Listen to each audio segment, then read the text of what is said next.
This week I've worked on improving the enemies and making them more challenging.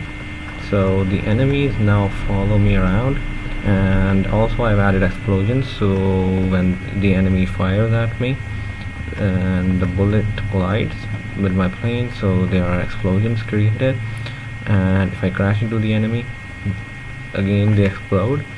Also I can fire at the enemy and destroy them like this. The health for my plane is currently not set, so it doesn't get destroyed, but that I would do in the future. Also, I have developed a health bar. Also, oops, it's not in this project. So I've currently not integrated it with the whole project, but I have simply developed it and checked it so I can use it in the future. So this is what it looks like. See, slowly reducing. Currently I have simply set it on a loop. It reduces and then starts off again, but using that I can implement a health bar into my game to keep a record of how much health is left. So let's take a look at how we do both these parts. So first of all, for the enemy, to make it follow, I have made a second enemy. I call it enemy medium, and I pass it the player's x and y coordinates as argument, and based on that it calculates the angle towards the player and then moves towards them. And also the health bar,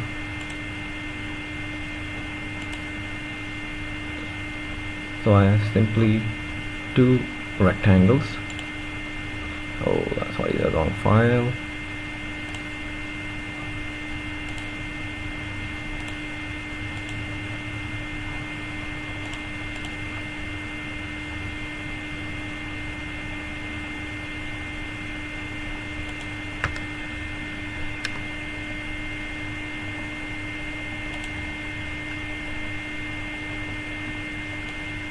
Here is the correct one.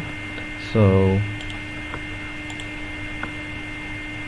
I have this function, so I simply have two SDL rects, one placed on top of the other, and one serves as the background, the other serves as the health bar, and I calculate the percentage. So I basically give it the percentage of how much filled up I wanted to show, and based on that it calculates the percentage over here and colors the rectangle that much.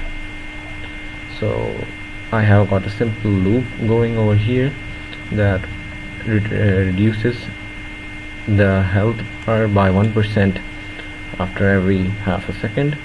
So that's how it reduces like this.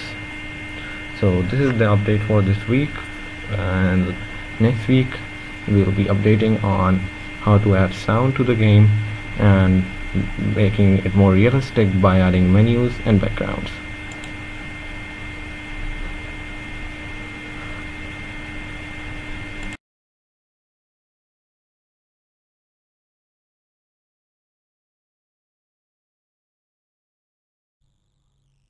Hey guys, so now we are going to make a power up classes. This is the second video, and that means when the plane hits the power ups, it gets some energy, like it has more health, more bullets. These here, the green boxes that are running down the screen are our power ups, and as soon as the plane gets the power up, it is going to get some ability.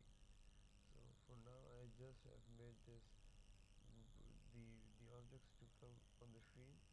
Now I'm going to work on actually implementing the power-ups, like increasing the health and other variables to it. This is the CPP file that has the functions, and here we have the power-up header file. In the main, we are making power-ups here, and by putting the frame variable 300, we ensure that the power ups are not very are not generated very frequently. Thank